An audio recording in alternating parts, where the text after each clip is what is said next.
আমরা জনপ্রতিনিধি হয়েছি সমস্ত মানুষের আশীর্বাদ নিয়ে। সেখানে কিন্তু আমরা কোথাও কোনো ধর্মীয় মেরুকরণ করে আমাদের ভোট চাইও নি, মানুষ আমাদের সেইভাবে ভোট দেননি।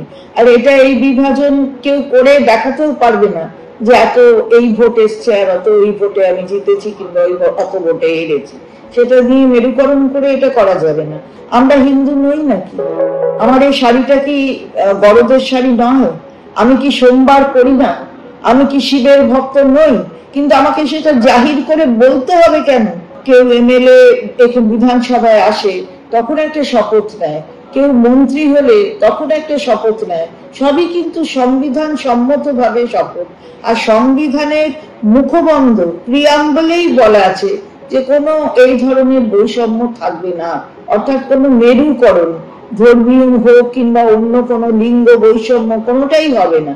তো আমি যদি সংবিধানের শপথ নিয়ে এখানে আসি আর তারপরে যদি শুধু একটা ধর্মের কথাই বলি, সেটা তো সংবিধানকে একটা বিভ্রান্ত গোষ্ঠী দেখানো হয়।